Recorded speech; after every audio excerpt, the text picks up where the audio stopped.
fue exitoso, el resultado es que se torne ciertamente invalidante para el paciente y bueno, a partir de ahí cómo se transforma todo el circuito tanto de él, lo social, su rol laboral, su rol familiar y los síntomas que para él son sumamente invalidantes y genera mucho malestar.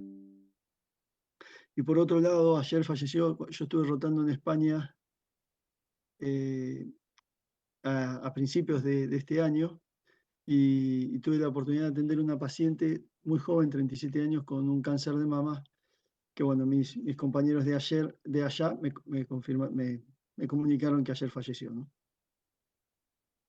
Y uno ante esto a veces se plantea, ¿no? ¿Qué hicimos en torno a esta paciente, ¿no? Nosotros habitualmente vamos, aliviamos el dolor, charlamos mucho con nuestros pacientes, tratamos de ver cuáles son sus necesidades, de que se sientan acompañados, de que se sientan contenidos. Y a veces, eh, ayer dije, o sea, en un momento digo, ¿qué hacemos un poco? ¿Maquillamos una situación de enfermedad? ¿Maquillamos la muerte de alguna manera? Porque ella falleció igual, o sea, estuvo en seguimiento durante 6, 7 meses y falleció igual.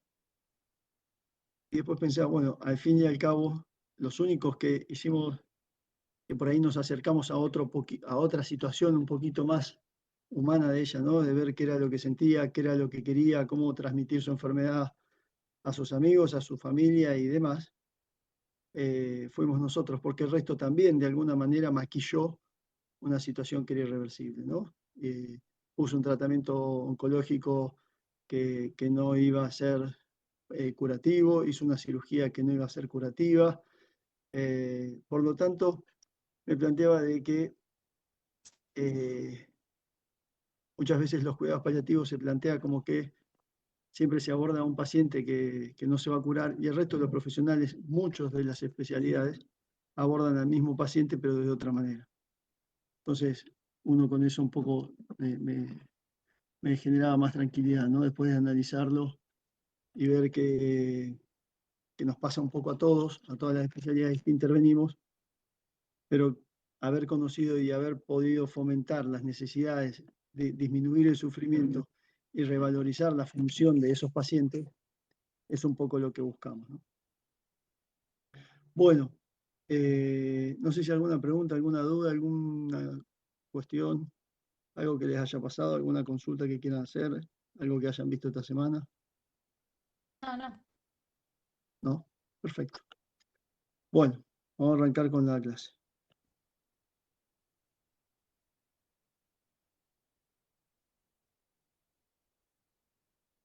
¿Ven ahí?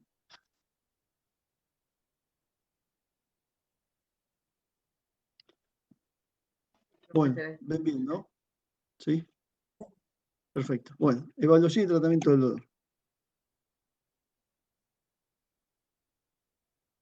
Entonces, la definición dice que el dolor es una experiencia sensorial y emocional desagradable asociada o no a un daño real o potencial de los tejidos. Esta es una definición de la IAS. Es una definición quizás un poquito vieja, se ha actualizado, pero en realidad lo que quería traer con esto es que acá hay algunas palabras que hacen referencia a algunos datos que en nuestros pacientes, sobre todo en estos pacientes que tienen un dolor crónico, son importantes, ¿no? Es una experiencia sensorial porque nosotros se transmite de esa manera, ¿no? Pero que tiene un resultado o una repercusión emocional que es desagradable y que puede estar asociado a un daño real o potencial. El daño real sería aquel daño que tienen los tejidos y que está asociado a dolor y que tiene una repercusión emocional. La mayoría de los pacientes que nosotros vemos es de este tipo, ¿no? Es una experiencia sensorial, emocional, desagradable, que está asociado a un dolor real, a un daño real. Un daño potencial sería cuando nosotros apoyamos la mano arriba de una, de una de la plancha, si quieren, y está caliente y retiramos la mano porque o sea, si la dejamos nos va nos va a dañar, ¿no? Eso es potencial. Si nosotros dejáramos la mano, nos generaría un daño. El tema de esto es que lo que quiere decir es que el dolor funciona como una alarma, ¿no? Donde nos protege nos protege algunos tejidos dañados de que sigan exponiéndose a una noxa o una función que estaba sucediendo en forma habitual, o que nos protegen de que ese tejido se dañe al exponerse a otra noxa, ¿no? Lo que ocurre con esta alarma es que cuando nosotros evaluamos un paciente, consulta por dolor, el dolor es una de las consultas más frecuentes, o el motivo de consulta más frecuente. Cuando nosotros evaluamos estos pacientes, esta alarma se enciende por algo y nosotros tratamos de averiguar por qué se enciende y qué repercusión trae. Cuando nosotros tenemos pacientes oncológicos o pacientes no oncológicos con dolores crónicos, habitualmente esta alarma viene encendida hace tiempo diferente, habitualmente más de un mes, donde ya conocemos cuál es el daño real o potencial, pero que el impacto emocional sobre el paciente es altísimo, primero porque lo hace pensar cosas muy feas o lo hace pensar que está expuesto a un riesgo, que lo está exponiendo a un riesgo, tanto sea de progresión de enfermedad o de enfermedad que no está adecuadamente controlada y que de ese modo está siendo expuesto a un riesgo de morir o no, ¿no?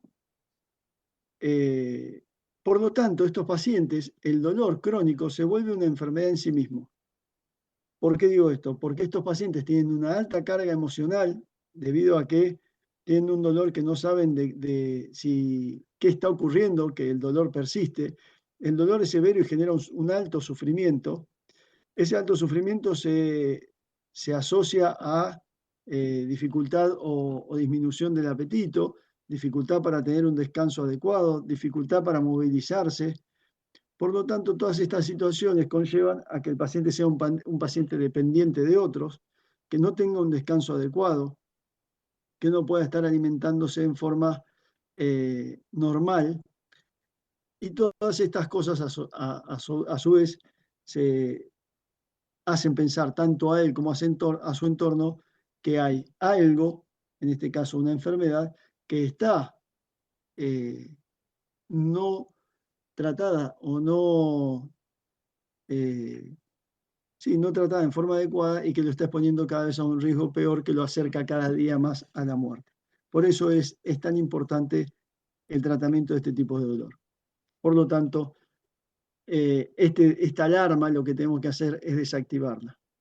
Una vez se escucha ciertos profesionales o vienen los pacientes con dolor al consultorio y nos dicen, no, porque me dijo que yo me tenía que acostumbrar o hacerme amigo del dolor. La realidad es que es una situación muy difícil de lograrla. El dolor está puesto para que nosotros nos alarmemos y tomemos una conducta, y es muy difícil hacerse amigo de esa alarma o de ese síntoma que es tan desagradable, ¿no? En cuanto a la temporalidad de presentación, el dolor se puede clasificar en tres tipos, ¿no? Puede ser constante, puede ser agudo e intermitente, o puede ser incidental, ¿sí? Incidental o irruptivo, ¿sí? Entonces, el constante es aquel dolor que persiste durante el tiempo, está todo el día presente, que va oscilando en intensidad, pero que está presente durante todo el día. Y el paciente convive con ese dolor y le interrumpe totalmente la vida durante todo el tiempo, ¿sí? El dolor irruptivo, que se caracteriza por ser incidental o no, el dolor irruptivo es aquel que aparece en forma brusca y que en un corto lapso, que pueden ser minutos, logra una intensidad máxima.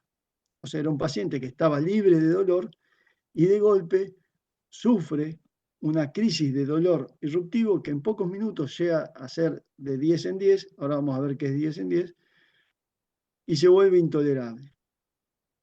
dura pocos minutos y luego cede, ¿sí? Dentro de este tipo de dolores tenemos varios dolores que pueden ser oncológicos o no oncológicos, siendo el no oncológico la cefalea de Horton una de las de los ejemplos más habituales. Y dentro de los oncológicos vamos a ver que hay diferentes tipos, ¿no? Pero este dolor irruptivo sería este dolor que aparece en forma brusca, sin una explicación. El incidental puede ser que esté asociado a una situación específica. Por ejemplo, incidental sería un paciente quemado que lo tienen que ir le tienen que hacer la higiene de la herida, entonces sabe que cuando se exponga a la higiene va a tener un dolor de intensidad máxima.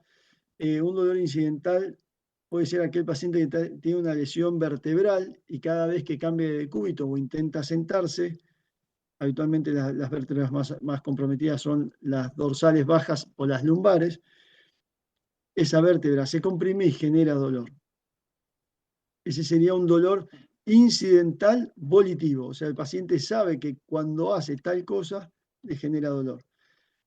Y después tenemos el dolor incidental no volitivo, que es aquel que aparece en forma brusca sin tener una explicación adecuada, ¿sí? Estos dolores muchas veces están comprometiendo a la caja torácica, que pueden ser un tumor del vértice pulmonar con compromiso del plexo braquial, aquellos dolores que comprometen la pleura parietal y las costillas a nivel torácico. Estos pacientes con pequeños movimientos o sin darse cuenta hacen una descarga dolorosa muy intensa que llega rápidamente a 1 en 10, a 10 en 10. Esos serían los tipos de aparición de dolor irruptivo o incidental. ¿Qué quiere decir esto? Es que durante el día el paciente está, o mientras está quieto, está sin dolor, sin necesitar analgesia en esos momentos, pero que en algún momento hay algo que genera una descarga, el dolor se vuelve intolerable y en forma muy rápida y que dura un periodo corto de tiempo. Y después el dolor agudo intermitente, ya aquellos dolores que habitualmente pueden corresponder a un dolor abdominal, hace crisis, ¿sí? Un dolor de tipo cólico, que hace crisis y que es intermitente. Ahora, en cuanto a los mecanismos de dolor, tenemos que el dolor,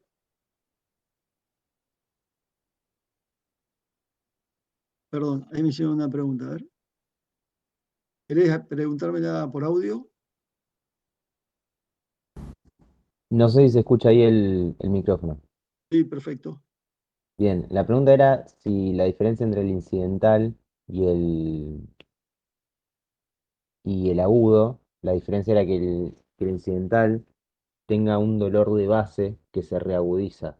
Yo como para diferenciar los últimos dos, que no me quedó del todo claro. Bien, bien la pregunta, Franco. El incidental es un dolor que se descarga solamente en un momento, pero que durante el resto del tiempo el paciente está libre de dolor, ¿sí? Ok, El dolor agudo son las crisis de dolor, episodios de dolor que tienen un tiempo de, de duración corto, pero que la intensidad varía y quizás tenga un dolor crónico o de base, pero quizás no. Eh, pero la característica es que la duración y la intensidad.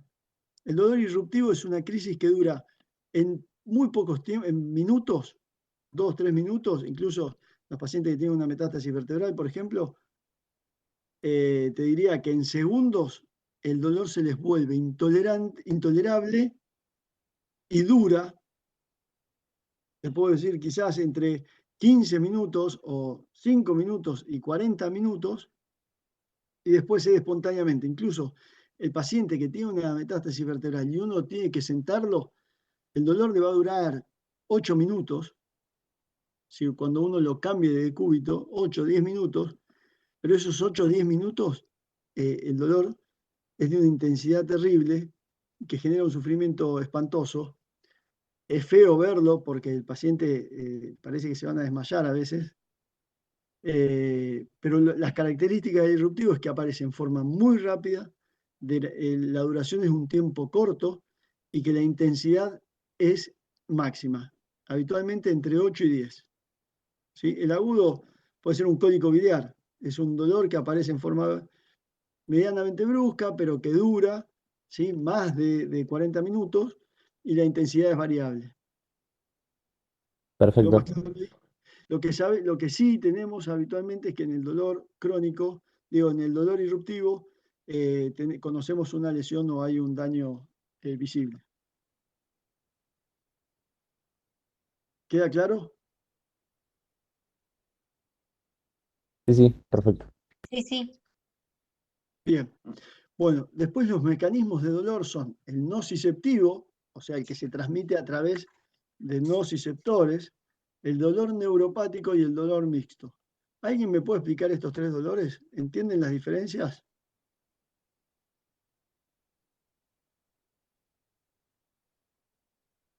Tiren, lo que les parece. Después lo corregimos. Vamos armando la idea.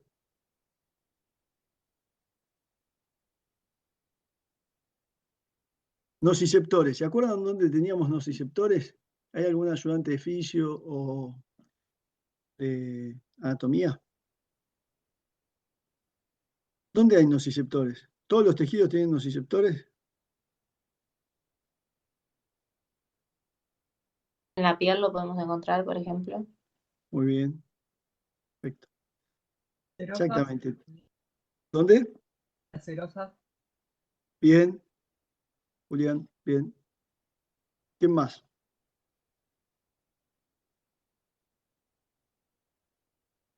Hay uno que es fundamental. O sea, habitualmente son tejidos de sostén o de protección. mucosas, la De alta músculo. El músculo. ¿Qué más? mucosas, Julián, me decías algo, no llegué a escuchar. sí, mucosas. Mucosas. Entonces, nociceptores van a estar principalmente en piel, mucosas, hueso, articulaciones, serosas, ¿sí? Eso va a ser lo más preponderante y lo que nos va a dividir de acuerdo a su presentación o a la inervación que tenga cada uno de estos dolores, puede ser somático o visceral. ¿Sí? Somático va a ser en dónde.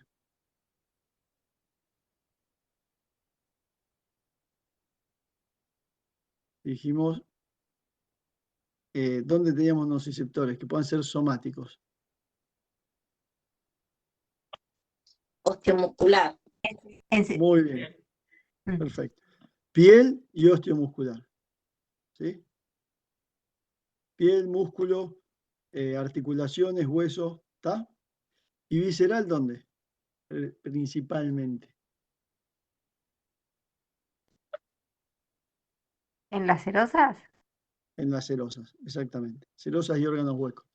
Bueno, entonces, la diferencia entre el somático y el visceral básicamente es que son dolores que tienen una aparición rápida, una instalación rápida, son dolores muy bien caracterizados, habitualmente son punzantes, eh, son opresivos, que están muy bien localizados. Si uno dice dónde te duele, fácilmente te va a decir dónde le duele.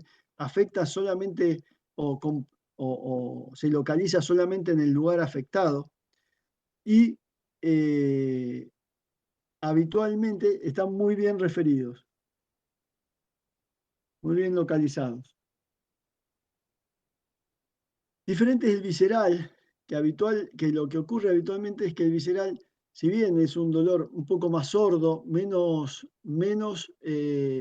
localizable para el paciente, y muchas veces corremos el riesgo de que su presentación sea con un dolor referido. ¿Sí? Esto ocurre porque las dos fibras que transmiten el dolor llegan al mismo nivel medular y cuando mandan la información el cerebro lo primero que interpreta es, o lo primero que localiza es el dolor, pero de esa metámera, ¿no?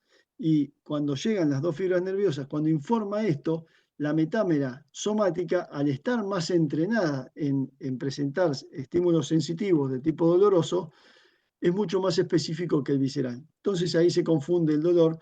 Luego, durante la persistencia del dolor, el paciente empieza a ser más, el dolor empieza a ser, o el estímulo empieza a ser más exquisito, y el paciente puede localizar finalmente el sitio de la víscera afectada, ¿no? Esto lo conocemos con o el dolor precordial o el dolor anginoso. eh, la, ¿Qué otros tipos de dolores referidos conocen? Que tienen cronología. El Murphy en el apéndice. Para lo que Bien, perfecto. Bien, Julián. después de la Eh, ruptura de vaso creo que da una amalgia. sí, y los neumotórax, ¿qué tipo de dolor dan?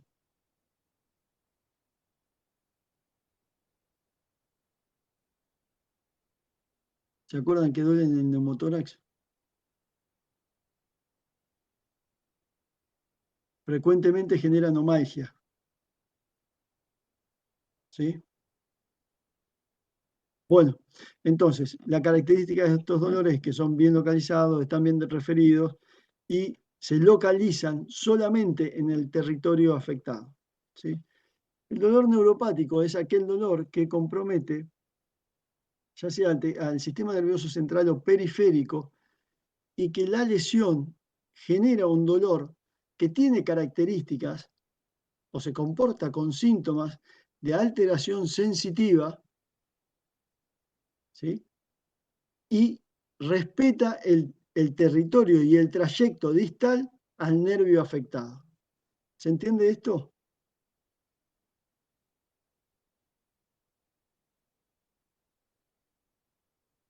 ¿Qué ¿Puedes tipo de repetirlo? Sí. El dolor neuropático es aquel dolor que afecta tanto al sistema nervioso por lesión del sistema nervioso central o periférico, que, o sea, genera un compromiso y una extensión del dolor que respeta la parte distal al territorio afectado. Si yo tengo una compresión de una raíz nerviosa lumbar, voy a sentir la irradiación hacia dónde.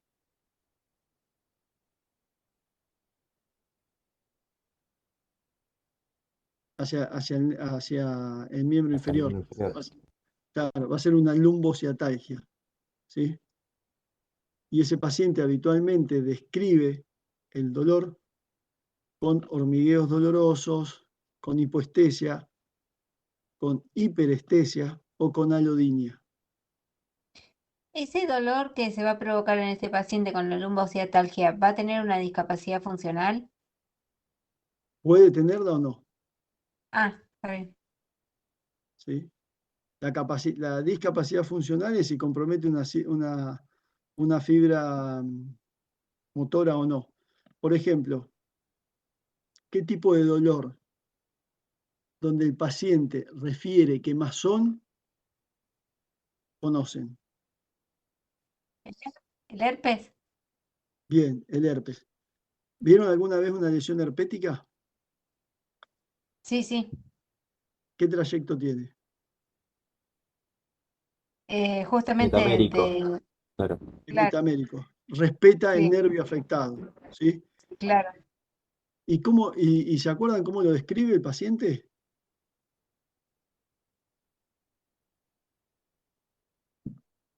Habitualmente, vieron que, o sea, la manifestación del dolor.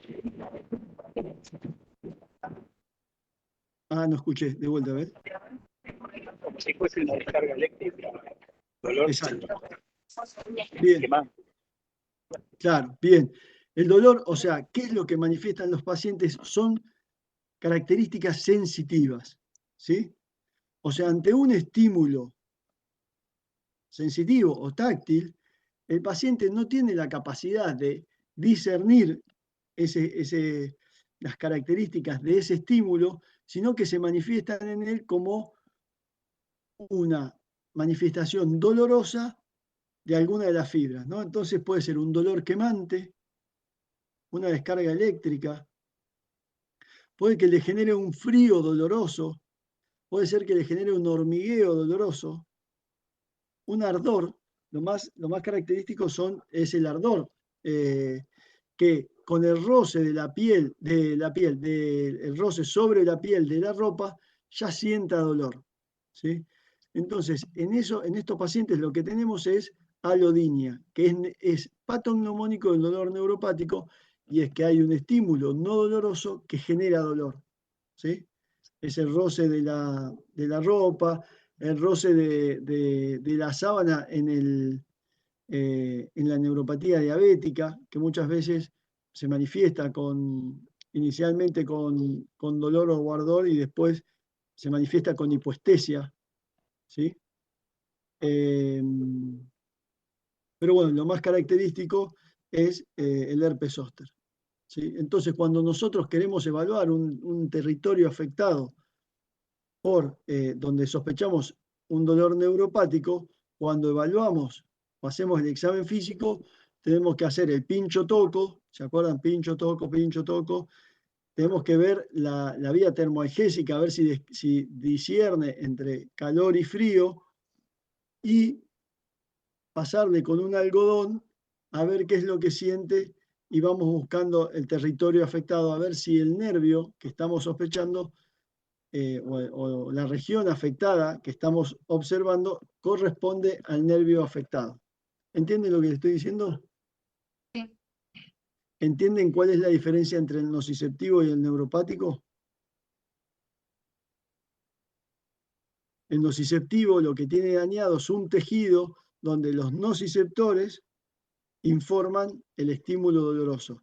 El neuropático lo que tiene afectado es un territorio nervioso que extiende hacia distal desde su lesión todo el trayecto del nervio afectado. ¿Se entiende? Sí. ¿Entienden todos? O estimo que sí, ¿no? Sí, sí. Sí, bueno. Gracias. Bueno, por lo menos una en 80 está entendiendo la diferencia.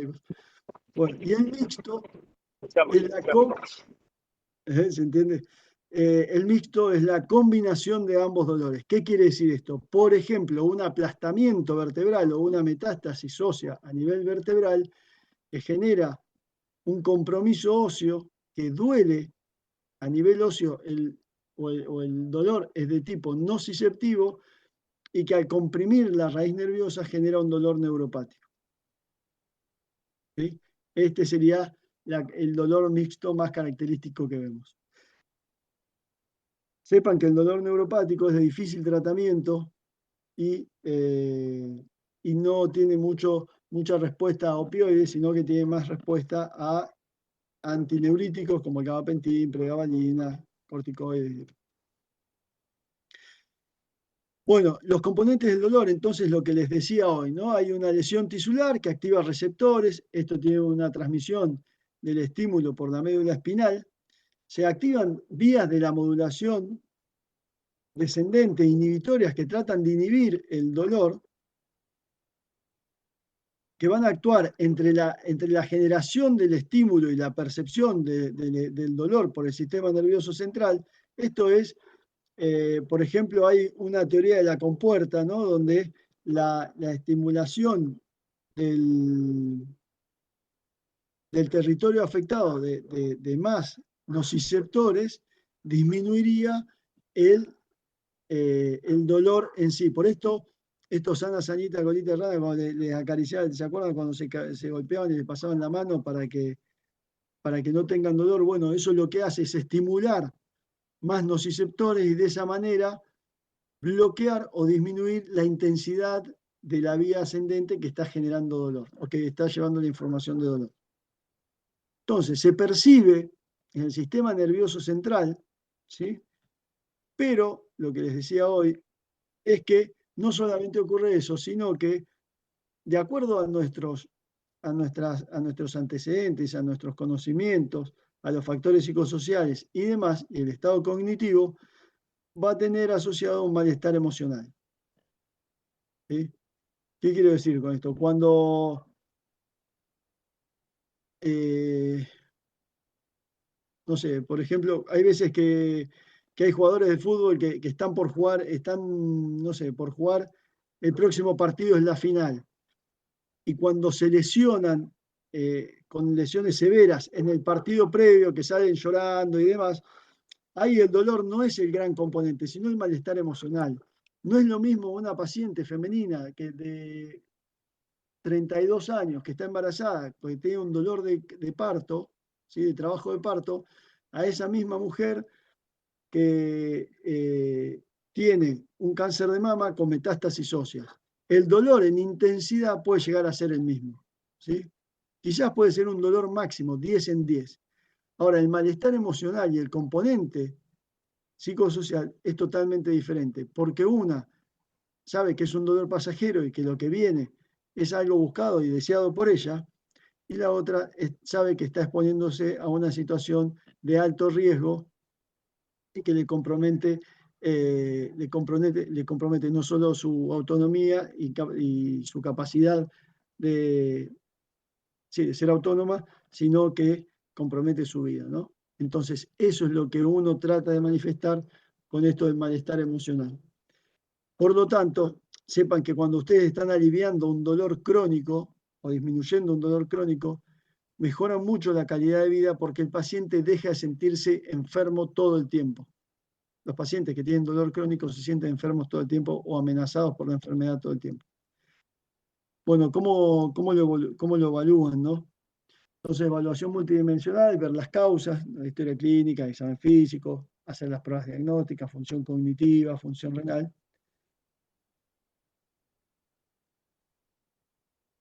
Las características del dolor, ¿sí? Acuérdense de Eva y Alicia. Alicia era aparición, localización, intensidad, características, irradiación y atenuantes. ¿Sí? Cuándo apareció, dónde se localiza, qué intensidad tiene, qué características, si es quemante, si es punzante, si es opresivo, ¿sí? Hacia dónde se irradia y si tomó algo o con alguna conducta le alivia. ¿Sí? Ahora, ¿cómo mido intensidad? Acá, aparición, localización, intensidad. ¿Cómo mido intensidad? Con EVA. EVA es la escala visual análoga. ¿Sí? Entonces, acuérdense de estos dos nombres para saber, o sea, cuando uno está interrogando a un paciente y dice, bueno, ¿por qué venís? No, vengo porque me duele, no sé, me duele, siento un dolor en epigastrio, ¿no?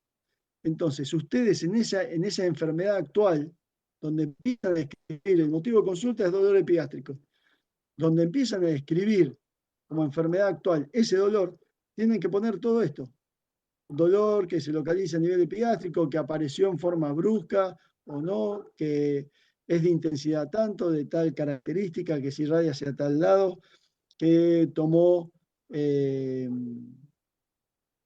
tal medicación y no alivió, ¿sí? Y además tienen que poner si tuvo fiebre, si no tuvo fiebre, si tuvo diarrea, no tuvo diarrea, si tuvo náuseas, vómitos, ¿no? Los concomitantes. Y el impacto es algo muy importante, que es la interferencia de ese dolor en la vida cotidiana. Los dolores crónicos, como decíamos hoy, van a tener mucho más impacto en la vida cotidiana que los dolores agudos, ¿no? Entonces, cuando decidimos evaluar, vemos el síndrome doloroso, si tomó alguna medicación,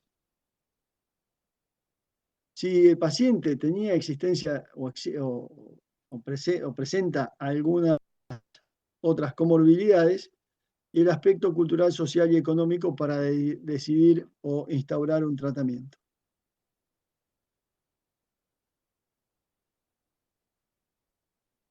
Entonces esta frase se las pongo un poquito para que, parece media engorrosa, pero se las voy a leer. La relación entre el dolor y el bienestar psicológico es compleja y recíproca. Los trastornos del ánimo y las creencias en el significado del dolor en relación con la enfermedad pueden exacerbar la intensidad en la percepción del dolor.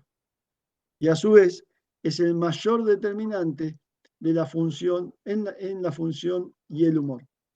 Entonces, la relación entre el dolor y el bienestar psicológico es recíproca. Aquel paciente que está con mucho dolor no va a tener bienestar psicológico. El que no tiene dolor seguramente se siente mejor. Los trastornos del ánimo y las creencias en el significado del dolor en relación a la enfermedad, o sea, si yo pienso que este dolor no sé de dónde viene, pero sospecho que puede ser una patología severa que ponga en riesgo mi vida, ¿sí? Y que lo vi en otras circunstancias y mi hermano, mi tío, mi abuelo tuvieron este dolor y después vieron que era un cáncer de pulmón con metástasis óseas. Entonces, los trastornos del ánimo y las creencias en el significado del dolor en relación con la enfermedad pueden exacerbar la intensidad y la percepción del dolor. ¿Sí? O sea, todas estas cosas van a influir en cómo yo percibo el dolor.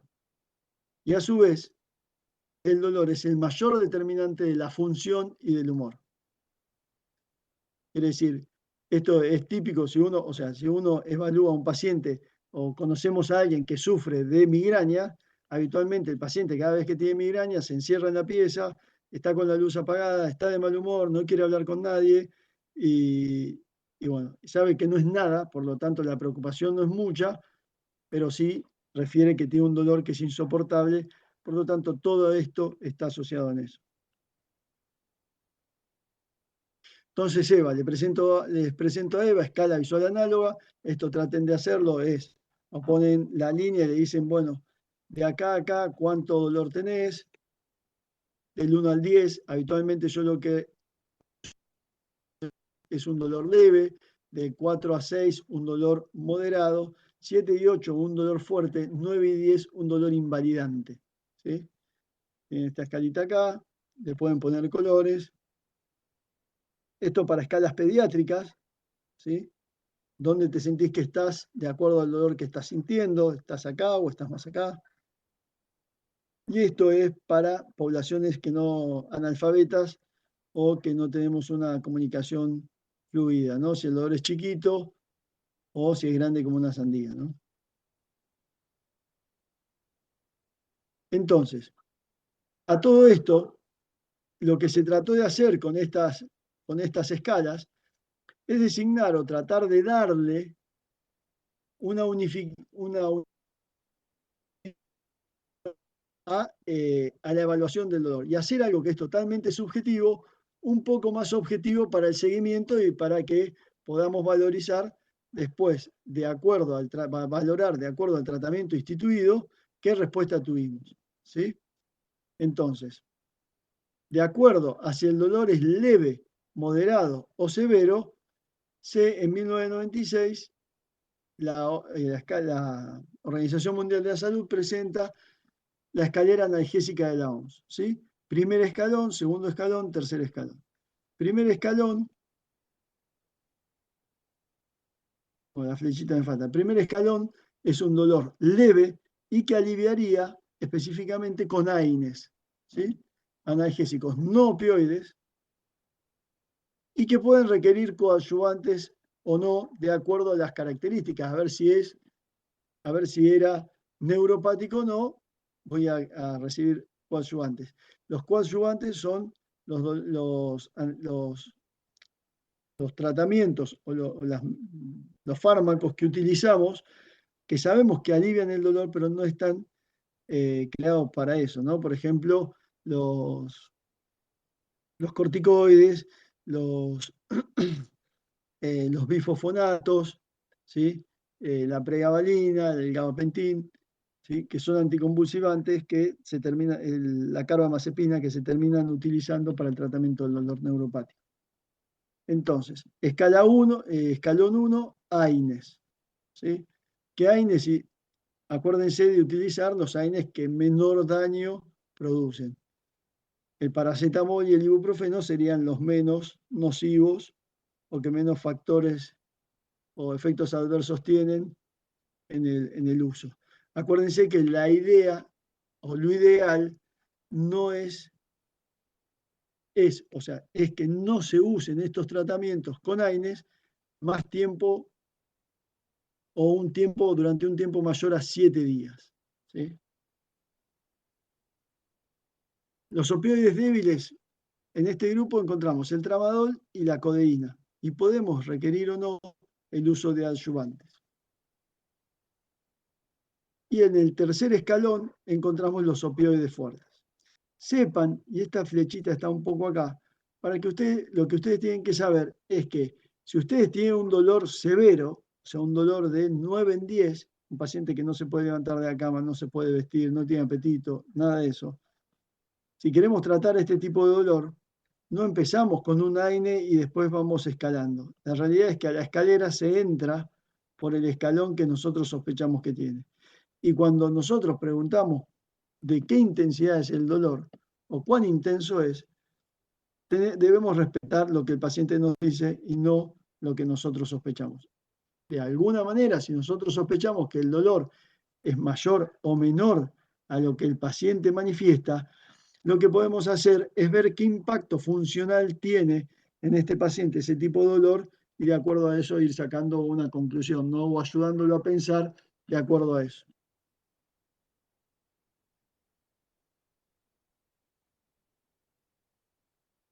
Entonces, los analgésicos opioides, lo que quiero que sepan hoy es que los analgésicos opioides,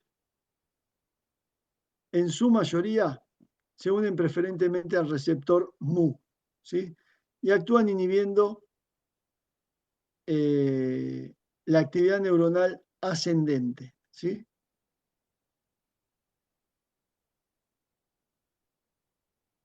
¿Cómo hago para elegir un opioide? Básicamente, el costo, la dosis volumen necesarios, las formulaciones disponibles, ¿no? Esto de acá, si yo necesito darle a un paciente un opioide endovenoso, no tengo muchos opioides endovenosos, entonces me voy a voy a elegir entre los 2 o 3 que tengo para generar el esquema analgésico. Después, ver las características del paciente, ¿no? Evaluar la función renal y hepática. La mayoría de los opioides se libera o se excreta a nivel renal. Por lo tanto, voy a tratar de que mis pacientes tengan una función renal adecuada. Recordar que todos los opioides generan tolerancia, quiere decir que después de unos días el paciente va a necesitar una dosis, o es factible que necesite una dosis un poquito más alta para aliviar el dolor de la misma intensidad. Saber si mi paciente en algún momento consumió opioides y tuvo toxicidad. Si tengo limitación por la vía de administración, o sea, si es un paciente que no puede ingerir formulaciones por vía oral porque está con, no sé, con una traqueostomía, con un trastorno del utorio, una enfermedad de cabeza y cuello, saber si lo tiene que recibir endovenoso, subcutáneo, o puedo usar un parche o lo voy a usar por vía oral. Ver la estabilidad del dolor, esto que decíamos, si el dolor es crónico, continuo, si es irruptivo o si es agudo. Y después elegir el que mejor maneje. Esto no tiene no es muy importante para ustedes, pero bueno, los opioides débiles son la codeína y el tramadol. Ambos tienen presentaciones en forma oral. En el caso del tramadol existe en ampolla, se puede administrar intramuscular o endovenoso. Sí quiero que sepan que tiene una biodisponibilidad baja, que la codeína se transforma en morfina a nivel hepático y que hay pacientes que tienen ausencia de la enzima que genera este paso metabólico, por lo tanto no llegan a tener una buena biodisponibilidad de la codeína. También quiero que sepan que tiene interacciones con las fenotiacinas, el haloperidol y los inhibidores de la recaptación de serotonina, que son medicaciones que usamos frecuentemente en los pacientes que están cursando alguna de estas patologías. Y la eliminación es renal, por lo tanto tenemos que tener pacientes con una buena función renal. la vida media de 2 a 4 horas. Los agonistas, o sea, los débiles se caracterizan por ser agonistas mu, pero débiles. ¿Sí? En el caso del tramadol, tiene acción sobre algunos otros receptores, como el delta y el kappa, y tiene cierta acción noradrenérgica. Por lo tanto, tendría mejor disponibilidad en el dolor neuropático. La vía de administración tenemos vía oral, rectal, subcutánea, intramuscular y endovenosa. Es decir, vienen comprimidos en gotas y en ampollas. La eliminación es renal y hepática. Y la dosis inicial es de 50 miligramos cada 4 a 6 horas. Esto, ¿en qué es importante? Porque que ustedes conozcan la biodisponibilidad o el tiempo de vida media es importante porque a veces uno ve que le ponen 50 miligramos cada 12 horas. Porque dicen, no, es un opioide y es una medicación riesgosa, entonces va a tomar 50 miligramos cada 12 horas. Sepan que esto le está generando al paciente que haya 6 horas de esas 12 horas que no tenga acción de la analgésica, por lo tanto, el paciente va a tener 6 horas, va a estar aliviado, 6 horas va a estar con dolor y después va a renovar de vuelta. ¿Por qué tramadol sería mejor? De vuelta, a ver, pará.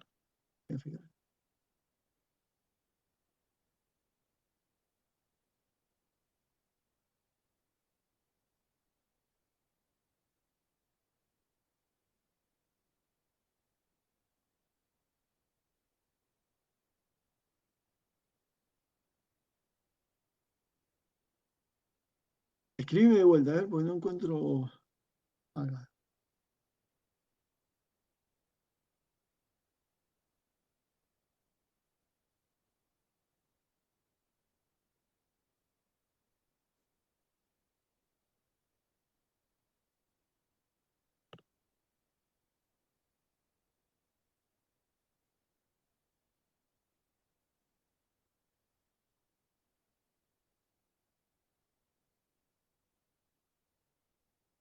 Aliviaría mejor el dolor neuropático, el tramadol, porque tiene, o sea, el dolor neuropático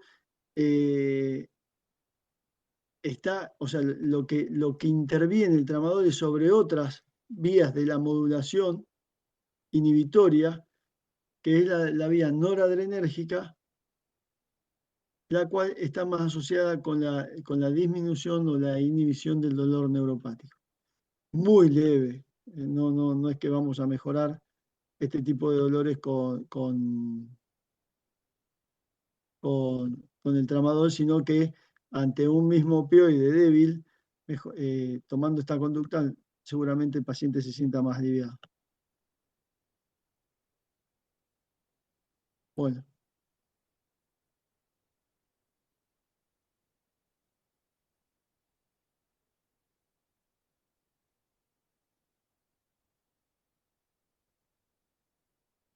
Los tramadores.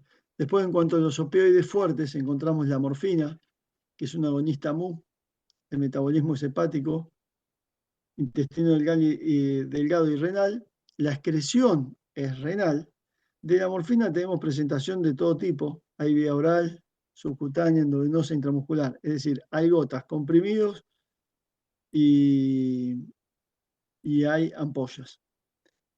El 90% se metaboliza a metil-3-glucurónido, que es el que no tiene actividad opioide, pero sí tiene neuroexcitatoria. Y el M6G, que es un analgésico más potente. El que es activo es este, el 6. El 3 es el que genera los efectos adversos. Este metabolito, que es el 3, se elimina por vía renal y depende, francamente, del volumen diurético y la hidratación de esos pacientes. La eliminación dijimos que es renal y el tiempo de vida media de la morfina es de 4 horas, es decir, de 2 o 3 horas a 6 horas. La realidad es que esto también es importante saberlo para poder acomodar el esquema analgésico, ¿no? La metadona también es un opioide fuerte. Este opioide es agonista mu, delta, actúa sobre los receptores NMDA y disminuye la recaptación de noradrenalina y serotonina. Por lo tanto, tiene una actividad muy amplia en las vías moduladoras inhibitorias del dolor. Entonces este es otro opioide que tendría muy buen efecto para el dolor neuropático. Esto se los voy a contar para que ustedes sepan que la metadona es 10 veces más potente que la morfina, porque a veces piensan los pacientes que después de la morfina no hay nada. La metadona es 10 veces más potente que la morfina. La diferencia es que tiene una biodisponibilidad que no está muy clara y a veces si uno no está muy en contacto con el paciente o no está muy atento, se intoxican. El tiempo de vida media puede ser de 24, 48 y hasta 150 horas. Entonces, lo que vamos a hacer habitualmente es que lo que nos permite es que se administre cada 12 o cada 8 horas. Es muy buen analgésico, es muy bueno para el dolor mixto, pero tenemos que estar muy seguros de que los pacientes no tienen ni taquiarritmias ni enfermedad cardíaca previa, porque puede generar prolongación del intervalo QT y generar de esta manera un torsado de puntas. Las interacciones medicamentosas son con la fenitoína, espironolactona, los estrógenos, amitriptilina, fluconazol. Sí, es de un bajo costo y lo que nos aporta mucho es que es un opioide que su excreción es hepática, por lo tanto es un opioide fuerte, muy bueno para los pacientes con insuficiencia renal. Bueno, ¿alguna pregunta hasta acá?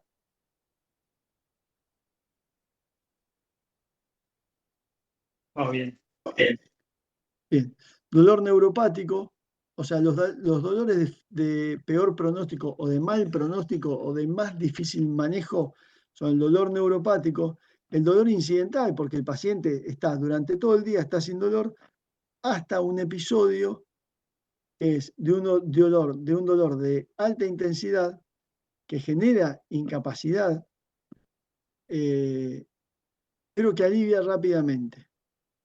Entonces, si yo le doy un opioide fuerte, por ejemplo la morfina, para ese evento, cuando la morfina empiece a hacer efecto, el dolor ya va a haber desaparecido.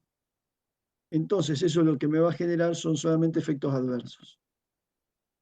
Por supuesto que los trastornos cognitivos, la dificultad para evaluar a los pacientes con deterioro cognitivo y saber qué es lo que les está ocurriendo es muy, muy engorroso para ajustar el tratamiento analgésico. El distrés psicológico hace o genera cierta inestabilidad que también nos genere dificultades para buscar un esquema analgésico. Y por supuesto, el abuso de sustancias y alcohol, porque lo que usamos para este tipo de dolores son opioides y sabemos que pueden convertirse en drogas de abuso. El principal analgésico opioide que se utiliza en pacientes con antecedentes de abuso de sustancias o alcohol es la metadona porque no tiene un efecto recompensa como la morfina. Bueno. Objetivo del tratamiento es primero que haya un alivio del dolor, que pueda conciliar el sueño, ese es el primer escalón. El segundo escalón, que no tenga dolor en reposo, y el tercer escalón es que tenga ausencia de dolor en actividad. ¿Sí? Por supuesto que el ideal es lograr estos 4 pasos o subir estos 4 escalones, evitando la presencia o inicio de efectos adversos. ¿Cómo hacemos para que no tengamos efectos adversos en estos pacientes? Siempre iniciar con la dosis mínima calculada. ¿Sí? Es un paciente que estaba virgen de opioides, o sea que nunca había tomado ningún opioide, arranco con la dosis más baja, 5 a 10 miligramos de morfina, por ejemplo, cada 4 horas. Si es un paciente de estos pacientes, de este paciente que es virgen de opioides, un paciente delgado, que es añoso, que le cuesta hidratarse, que lo vemos muy frágil, que pasa mucho tiempo del día en cama, voy a arrancar con 5 miligramos en vez de con 10. Después optimizar la hidratación. Esto es muy importante. A veces trato de explicarle a los pacientes, o sea, por qué le pido que se hidraten. Y les digo que la idea es como cuando uno toma medicación, es como cuando prepara un jugo TAN, ¿no? Del sobrecito. Que si nosotros volcamos ese sobre en medio litro de agua, va a quedar muy concentrado. cuando ellos no están bien hidratados o se deshidratan por náuseas, vómitos o diarrea,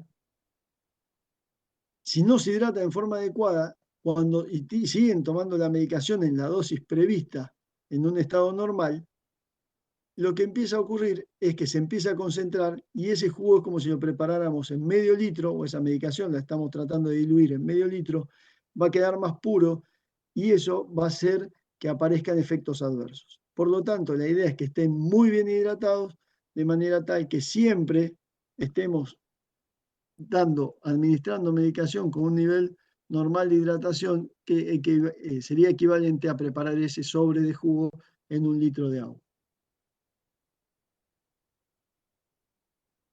Los efectos adversos de los opioides principalmente son constipación. Los primeros días dan vómitos, los primeros 7 a 10 días, y dan sueño leve. Dan un poquito de sueño. El paciente empezó a tomar opioides y terminó de comer y se sienta en un sillón, quizás se quede dormido, quizás le cueste un poquito más levantarse a la mañana, pero después, una vez que se despierta, está completamente lúcido y tiene una capacidad funcional íntegra. ¿Sí? La constipación es muy agresiva, es muy severa, y mientras esté tomando los opioides, siempre va a estar constipado. Y las náuseas y los vómitos desaparecen porque generan tolerancia a los 7 a 10 días. Cualquier otro efecto adverso que aparezca fuera de estos tres es algo que nos tiene que hacer pensar o que hay intoxicación o que ocurrió otra cosa. ¿Sí? La intoxicación se caracteriza por ir generando un sueño mucho más profuso, mucho más profundo, y aparecen cuadros de delirium, ¿no? de confusión, y ahí es donde nosotros tenemos que empezar a prestar atención. Las primeras alucinaciones que generan los opioides cuando los pacientes están intoxicando son alucinaciones táctiles. Los pacientes sienten que les roza algo y no hay nada. O visuales, que empiezan a ver manchas o bichos. Cuando ocurre eso, tenemos que estar atentos y se lo tenemos que preguntar porque son los primeros efectos adversos que aparecen.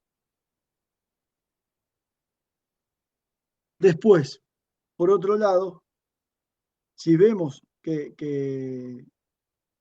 persiste o se le sigue administrando el opioide o se sigue acumulando el opioide, le va a dar sueño, ese sueño va a generar un sueño más profuso, puede aumentar el riesgo de fasciculaciones, de convulsiones, y puede llegar a generar insuficiencia respiratoria por disminución de la frecuencia respiratoria. Lo que vamos a ver en estos pacientes es que la frecuencia respiratoria es menor a 12. Eso es intoxicación por opioides. Cuando tenemos un dolor controlado, cuando el paciente tiene un dolor leve, entre 1 y 4, la mayor parte del día. O sea, ¿cuánto es la mayor parte del día? Más de 12 horas por día. Y requiere menos de 2 rescates por día. Un dolor no controlado, que tiene un dolor entre 6 y 10, la mayor parte del día, o tiene efectos adversos que limitan el uso del tratamiento. Esto ya lo hablamos. Esto, cuando yo estoy prescribiendo un opioide, tengo que saber que se debe prescribir un laxante, un antiemético. Debo prescribir un adyuvante si creo que tiene un dolor neuropático asociado, si el dolor es mixto. Tengo que generar una comunicación adecuada. El uso de opioides en nuestros pacientes genera mucho miedo y eso debemos comunicarlo en forma adecuada porque los pacientes, si no, no lo van a tomar. Dar advertencias sobre efectos adversos y dejar un teléfono de comunicación. Bueno. Una pregunta. Sí. El adyuvante que decías que lo que se puede añadir al opioide, ¿es un Sí. analgésico común? ¿Qué sé yo, como un Los paracetamol? los adyuvantes son, tenemos Sí, los antineuríticos, que es el sí, gabapentin y la pregabalina. sí. El gabapentin, la dosis inicial es de 100 a 300, dosis máxima hasta 1600, 1800. Ujú. La pregabalina se inicia con 25 miligramos, 25-50 miligramos, dosis máxima 600 miligramos Ujú. para el dolor neuropático. También está la carbamazepina, que la realidad es que la carbamazepina estaría indicada específicamente en el dolor neuropático de compromiso periférico. Básicamente,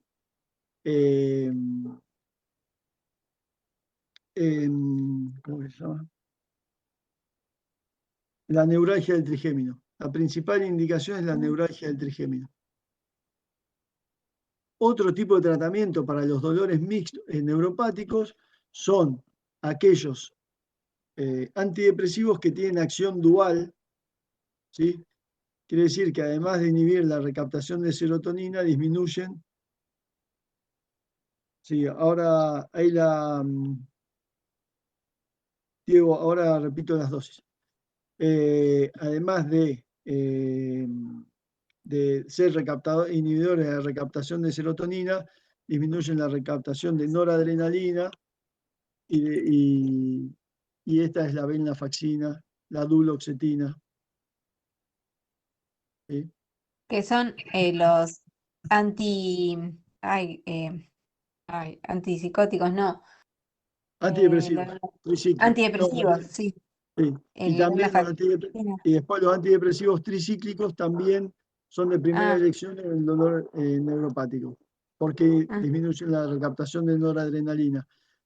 Y estos son la amitriptilina y sí, la amitriptilina es la que más usamos y la que podemos encontrar acá fácilmente. sí. Gracias. Después tenemos como Ah, ayudantes también los bifosfonatos, que son indicados en aquellos pacientes que tienen metástasis óseas. ¿Sí? Dentro de estos tenemos el pamidronato, que son 90 miligramos, y el ácido zoledrónico, que son 4,5 miligramos. Estos se aplican cada 28 días y son de aplicación endovenosa. También hay un anticuerpo monoclonal que se llama denosumab. ¿Cómo? Hay un anticuerpo monoclonal que se llama denosumab, Ah, pero es muy costoso.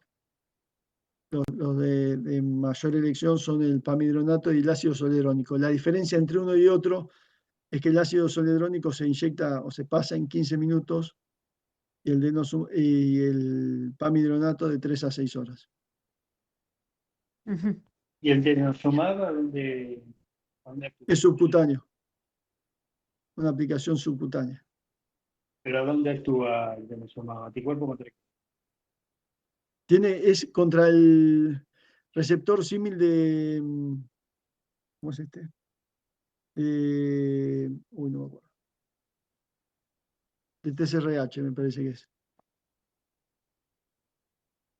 El tema del denosumab es que también tendría algún efecto, o hay algunos estudios que los relacionan con que mejora la evolución de los pacientes con cáncer de pulmón y cáncer de mama.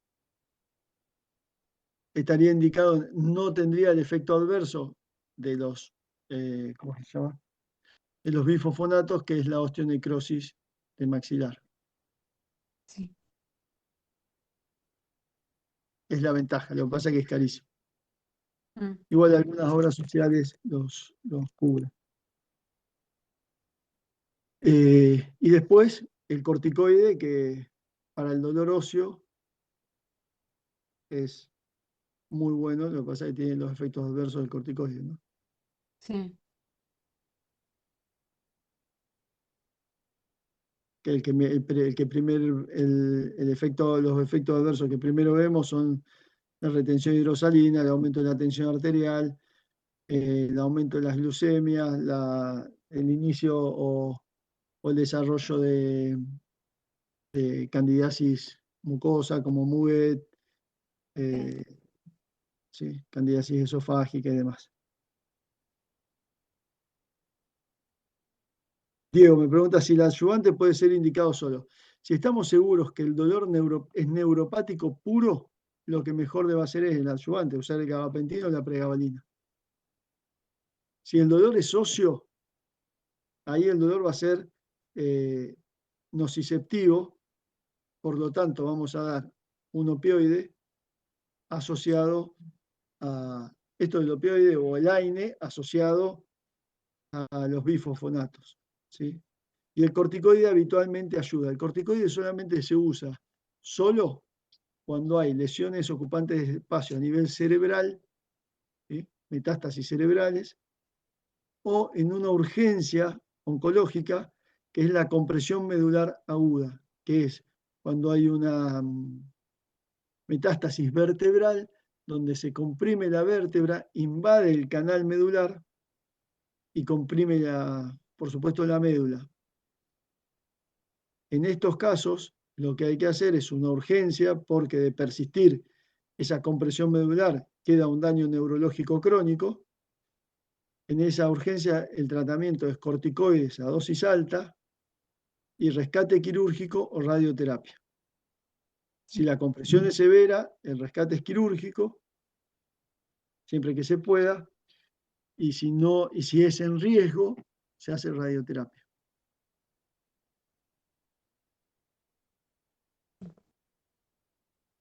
¿Queda claro lo del adyuvante?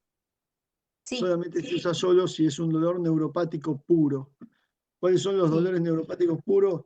Bueno, la neuralgia del trigémino, el herpes zóster, a veces alguna compresión radicular o algún tumor que obstruya el canal medular. Gabapentin, la dosis de inicio de 100 a 300, dosis máxima 1800. Pregabalina, la dosis de inicio es, o sea, hay que ir titulándola, o sea, son medicaciones que hay que ir titulándola. ¿Qué quiere decir titulándola? Ir aumentando en forma progresiva y evaluando el alivio del dolor y la aparición de efectos adversos. ¿Sí? Entonces, habitualmente uno lo que hace es arrancar con 50 miligramos a la noche e ir agregando a partir de ahí, 50 miligramos, 25 a la mañana, y ir aumentando, y puede llegar hasta 600 miligramos día. Algo importante es que no se los dije, que los opioides débiles tienen dosis máxima. El opioide en cuanto al tramadol es 400 miligramos día y el Doloflix 360 miligramos día, y que los opioides fuertes no tienen dosis máxima. ¿Cómo? No escuché. Doloflix es codeína. Perdón, Doloflix, es la codeína, sí. La codeína 360 miligramos día. Sí, perdón, porque la codeína no existe en nuestro medio. La codeína existe siempre asociada a analgésicos. El más frecuente o el que más usamos es asociado al paracetamol, por estar asociado al paracetamol, que es el único AINE que podemos usar en forma prolongada, sin exponer a un riesgo mayor. Y la otra presentación es con diclofenac. Y hay una presentación, creo, con ibuprofeno. Pero la menos nociva es la asociada al paracetamol, que ese es el Doloflix. Y los opioides fuertes, que son metadona, morfina, oxicodona, fentanilo, no tienen dosis máxima, sino que el efecto techo va a ser la aparición de efectos adversos. ¿Sí? Efectos adversos que generen confusión, que generen sopor, que tengan unas náuseas o vómitos incoercibles. ¿Sí? Esos son efectos adversos. La constipación, le demos cualquier opioide, va a estar constipado. Sí. ¿Sí? Al igual que la miosis.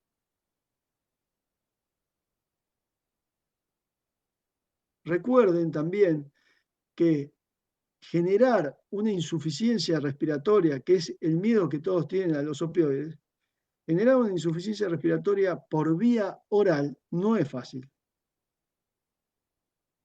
Si le queremos dar dosis alta, sí. O sea, si uno inicia un tratamiento con 200 miligramos de morfina o 100 miligramos de morfina, cada 6 horas, sí, la primera dosis es altísima. O sea, es 10 veces más de lo que tendría que tomar. Por lo tanto, sí vamos a exponer un riesgo de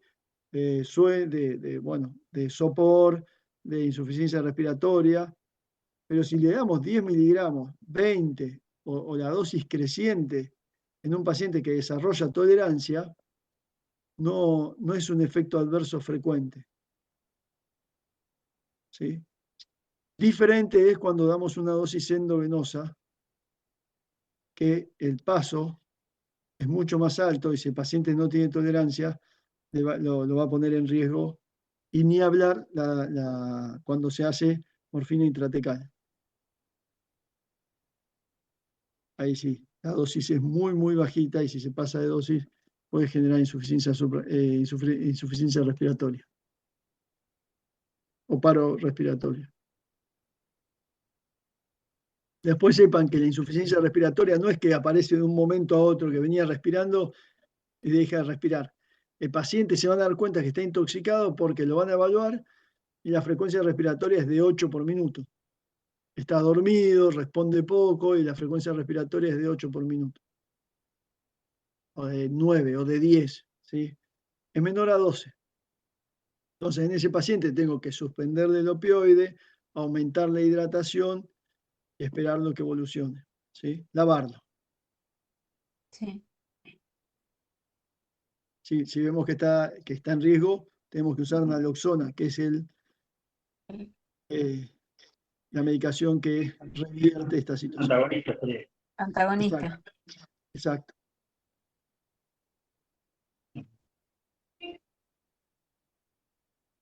Bueno, dudas, preguntas, estoy acá a oscuras. ¿Dudas, preguntas?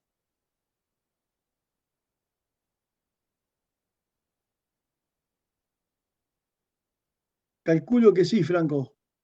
Esta clase queda grabada, por lo que tengo entendido. Buenísimo. Bien. ¿Dudas, preguntas? Gracias. No, ¿Ninguna duda?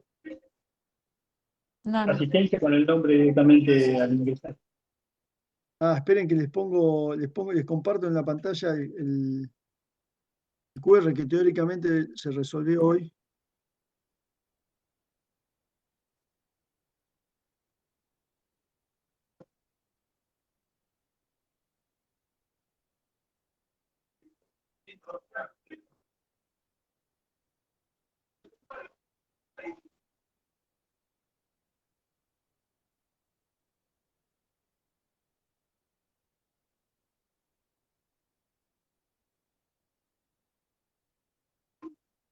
Fíjense ahí, a ver. Dale.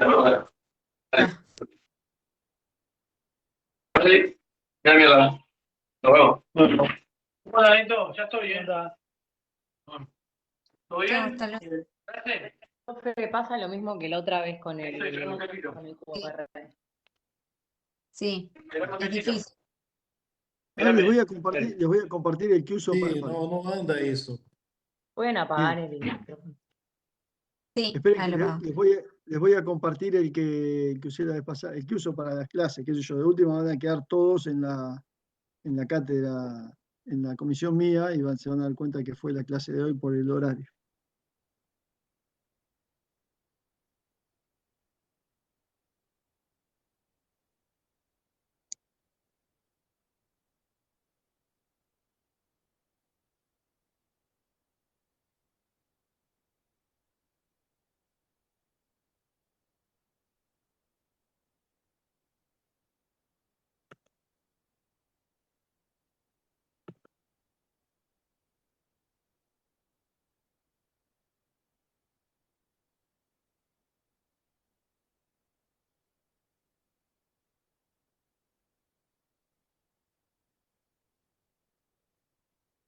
¿Escanearon?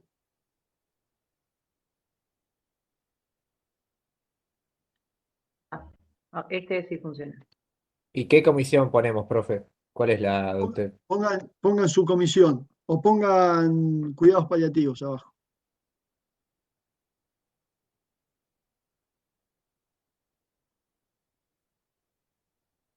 ¿Escanearon todos? Profe, a mí no me está cargando la imagen. Bien.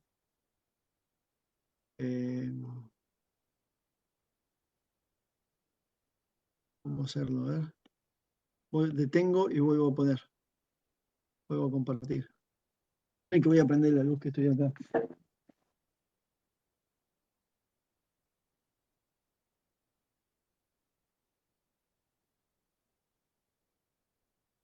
Acá. Vos decís que entonces, tipo, donde dice docente, por ejemplo, pongamos cuidados paliativos. Ese era el único lugar donde nos deja completar algo. Exacto. Hagan eso. Apretamos la parte teórica, ¿no? La opción. Exacto. Bien. Sí. A ver ahí. A mí, yo si bien cliqueo la imagen, no me aparece nada. Perdón, pero quizás yo no sé. A ver ahí puse de vuelta, a ver. Sí, pero nada. No, Ana, no. ¿vos estás del celu o de la compu? Del teléfono. Sacale una captura de pantalla. Ah, bueno, gracias. No, por nada. Y fíjate si manteniendo apretado el QR te lo lee. Bueno. A ver. Ay, tampoco. Si no, ahí te mando el link por el grupo. No sé si estás. Ay, sí, Por favor, no puedo Dale. ingresar. A No sé ver, por para. qué. al grupo de interna. En comisión, ¿cuál ponen? Porque me dice que es obligatorio poner una. Pone la tuya y pone cuidados paliativos. Bien, gracias. Ya. Bueno, a ver. Ahí lo puse Ana en el chat. Fíjate. Ay, bueno, muchas gracias.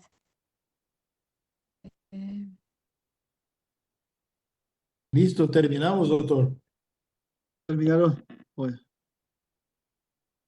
Bueno, muchas pregunto, gracias. ¿dudas, preguntas, nada? No, ninguna. Bueno, la semana que viene van a ver cannabis, que va a ser Sí. un poco más, no sé qué parte, pero bueno, en algún momento van a tener el complemento. El cannabis también es un ayudante para el tratamiento del dolor y genera buena analgesia en aquellos pacientes con dolor neuropático, ¿no? Sí. Así que bueno. Bueno, chicos Gracias, doctor. y Hasta chicas, luego. espero que quedó claro. ¿Tienen alguna duda, alguna pregunta? ¿Nada? Perdón, ¿a dónde me mandaron el link ese, el QR, perdón? Está acá en el chat de la. O acá en el chat tiene que estar. Ajá. Perfecto. Bueno, muchas gracias. Gracias, Diego. Estaba preocupada por eso. Bueno, muchas Bueno. gracias por la presencia, por la atención, por compartir y por participar. Nos vemos este lunes que viene, no, el otro. Bueno, Buenísimo. Gracias, hasta luego. Gracias, hasta luego. Hasta luego.